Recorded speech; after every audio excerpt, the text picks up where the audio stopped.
Good afternoon and welcome to this week's edition of The Arena.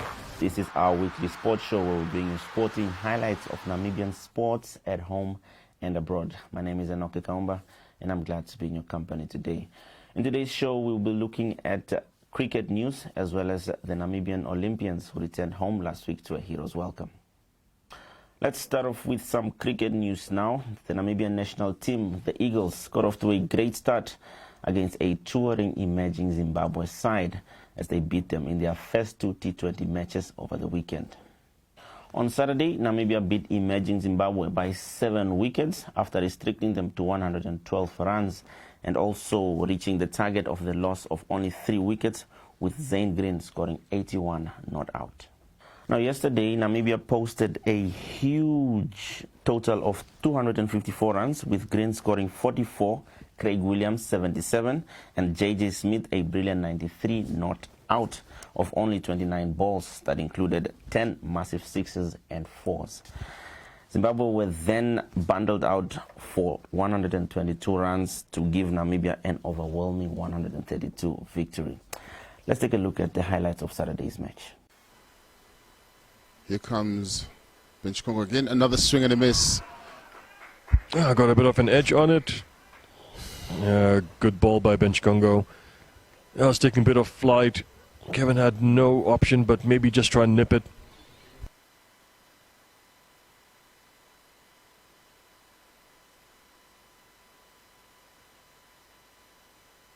Oh, there could be a chance right here. What a direct hit from a fielder. Oh, he's walking. Absolutely great fielding. Here with Rasmus. Ooh, bit of a dance stumped down the track. Misses the ball. Stumped there by the wicketkeeper Zane Green.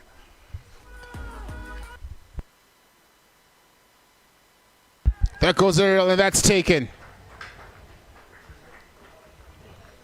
That is taken. Number 7 down. That's Brian taking the long walk back to the pavilion. Brian Bennett just scoring 11 runs off 13. Gerard picking up another wicket. Zimbabwe falling now 92 for 6 after 17.2 overs. Calm down a bit, so it's actually great weather out. Stephen Bard just playing that one to the leg side. Great fielding there by the fielder, running all the way back to stop it. Unfortunately couldn't get it. Just making to his crease. Oh, shot. What a shot. Wonderful shot. Square leg, had no chance. Trying to make sure they change up their bowling, and Zane Green hitting that well nicely against the wind as well.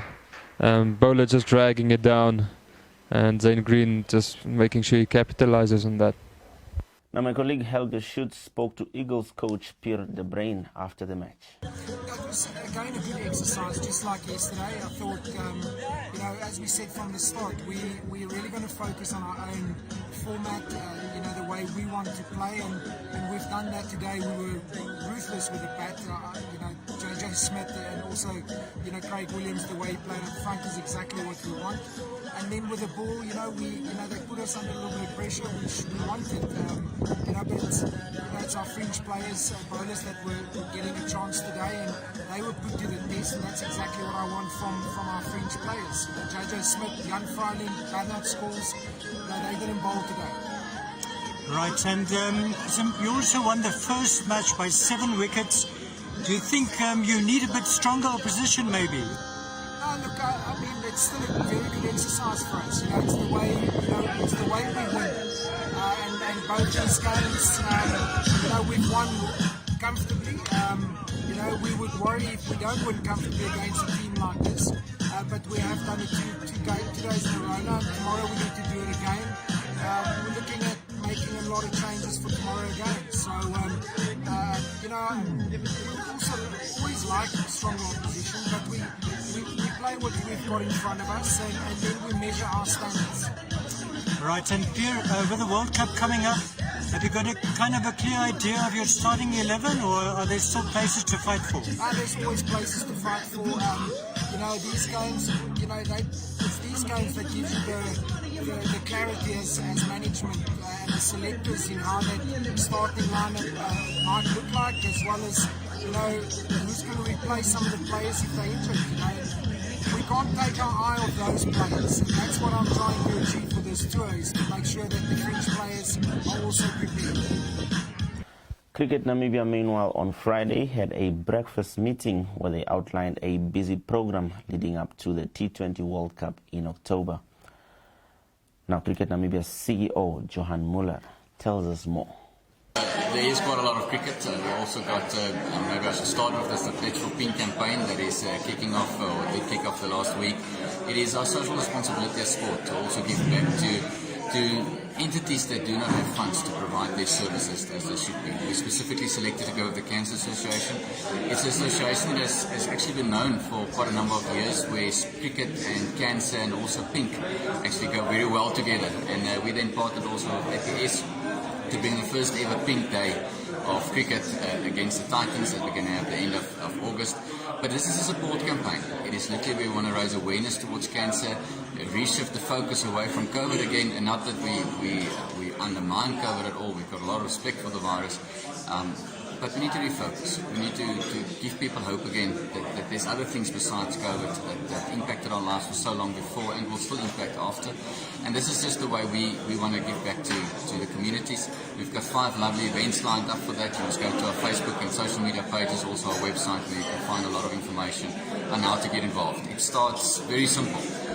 Wear something pink, take a picture, post it, hashtag Pledge for Pink, and make sure that this campaign get the feet and the exposure that it needs. On an international front, in terms of matches, we've got Zimbabwe that landed last night on Thursday. Our first match against them is this Saturday. We're playing 3 T20 matches, Saturday, Sunday, Monday at the Wanderers ground, and then we're playing 3 50-over matches against them on the Wednesday, the Friday and the Sunday, the 22nd, then they leave. Our team is obviously in the bubble. That is just the new way that sports environment is being run these days. Thanks to Safari Hotel for accommodating them. Then we've got the Titans landing on the 27th to start also the first pink day on the 28th and the T20 pink day on the 29th. They also play another 3 T20 matches the next week, the Tuesday, Wednesdays and Thursday, finishing up on the 2nd of September. And then we are off to the Knights in Free State to play another warm-up matches, T20, against them as part of our T20 World Cup prep that happens in Dubai from October. Our team is leaving to Dubai already on the 26th of September to accommodate and acclimatise to the conditions that we've got in Dubai. It's quite different than what we're facing. They're going to spend 6 days in single-room quarantine, which is a challenge to any sportsman, and then 10 days of prep, and then we start with the official World Cup. We're quite excited about the pools that we're playing. We're competing against Sri Lanka, Netherlands and Ireland, which is 3 very strong teams, but we do think that we've got a chance to beat 2 of them to qualify for the next phase of the World Cup. Then we've got also ICT Tri-Series that happens in November. We've got our national women's team, the Capricorn Eagles. They're off to Botswana to play in their World Cup qualifier. And then also our Eagles under 19 team, who's playing in Rwanda. They qualify for their World Cup. So it's a lot of cricket happening. There's also some interesting school activity in terms of new tournaments that we're introducing. We are going to be busy, and we want to invite people to really get involved and follow all the action. Now, Namibia's Olympians returned home to a hero's welcome last week, Tuesday. People from all walks of life came out and cheered them on their motorcade when it traveled through the streets of Windhoek. Their coach, Henk Botha, later gave a moving speech at a press conference. Let's revisit those visuals. Thank you, everyone. Thank you, Master of Ceremonies. All protocol observed. I didn't prepare for this, so for the press, I don't have a copy for speech. You'll have to write down what I'm going to say. First of all, it's very important to recognize the fellow Olympians, athletes that was there, starting off with the cyclists and the rowers. And then obviously, I think sometimes medals is a very nice thing to have, but we do not realize what excellent work was done by Hilalia and Thomas in the marathon, arriving 5 days before the event. And I can tell you, it is the worst heat I've ever experienced. running 42 kilometers with challenges with other teams, with groups that have 10 to 15 support personnel. We only had 1 to 2 to help her, and they still did unbelievably well.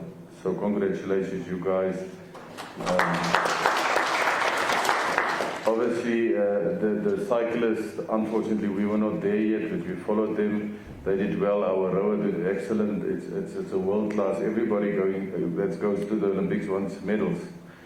And then obviously we need to talk about all the people behind the scenes. At Japan, we had our physio, Anna Mateshu. She did an extraordinary job. She had to travel in the mornings at 4 o'clock, coming back in the evenings at 12, 2 o'clock. And she just sacrificed everything for the athletes. Thank you very much for that. We had our doctor, David is not here. We had the head of the delegation, Darby, who's still in Japan. He travels today. All those people. But those are the people that we know about. We've seen them on TV. But this isn't possible without our families. I just met the uncle of Christine and her aunt. It's very nice to meet you. We are family. You don't know it yet, but we are family. And my beautiful grandmom there, I was so excited to see her dancing when I get off the plane. Oma Elizabeth, thank you for being there. And then my other child, Beatrice Masilingi, came in 6th in the finals of the 200 as a junior, running the 3rd best ever time in the history by a woman. And my crazy child, Christine, we had a meeting before the race, and I said to them, girls, you know what, I've never pressurized you for medals. I've never asked you for records. I've never asked you to do but your best. But now I want you to run for the country. I want you to run for medals. Because you have seen what we have done already with people that are just phoning us from all over Namibia. And I believe in some kind of way we united Namibia again on the sports field. We united Namibia again in the city of Windhoek, traveling through the streets. I'm just blessed, and I must thank my family, my beautiful wife, my daughter, my son, and my brother, and everybody that support me. I know it's difficult for them not being with them, but thank you everybody. And last but not the least, I know I must thank the ministry, and I know I must thank all the people that's involved. Thank you guys. But the press, you guys, you were so wonderful, and you were so great for us. You were carrying us through this whole thing. So thank you very much. And may God bless this nation. It's a wonderful nation. Thank you very much. Coach Botha and his athletics superstars Christine Mboma and Beatrice Masilingi have already embarked on their next athletic adventures. Yesterday they arrived in Kenya's capital, Nairobi, for the Under-20 World Athletic Championship. We have landed in Kenya this morning at 3 o'clock. We just went out for our COVID testing to see if we are ready. We are now back to the hotel. Total different scenery from Kenya to Japan, but yes, also beautiful and also something to experience. Here's the team. We are here with Team Namibia and some of the other countries. Namibia and Singapore is also with us in the bus. And yes, on our way back to the hotel. And finally, we pay a birthday tribute to Namibia's marathon star, Hilalia Johannes. She turned 41 on Friday. Here is a tribute compiled by my colleague, Helga Schütz. Hilalia Johannes, who was born on 13 August 1980, is Namibia's most successful marathon athlete. She burst onto the scene in 2006 when she won the Two Oceans Half Marathon in Cape Town in a record time and went on to win the title 4 times over the next 6 years. In 2007, she made a great 42-kilometer marathon debut when she broke the Namibian record at the Dublin Marathon, and in 2008 competed at her first Olympic Games in Beijing, where she came 40th. Johannes would go on to represent Namibia a record 4 times at the Olympics for more than a decade. At the 2012 Olympics in London, she came 12th, breaking the Namibian record by more than a minute, but she struggled at the 2016 Rio Olympics, where she came 56th. By 2018, though, she announced her arrival on the international stage when she won the marathon at the Commonwealth Games, and the next year she won a bronze medal at the World Athletics Championships in Doha. In 2020, Johannes once again broke the Namibian record at the Valencia Marathon, going under 2 hours 20 minutes for the first time, and at the Tokyo Olympics she showed great courage to finish 11th overall, despite being dehydrated due to a lack of liquids.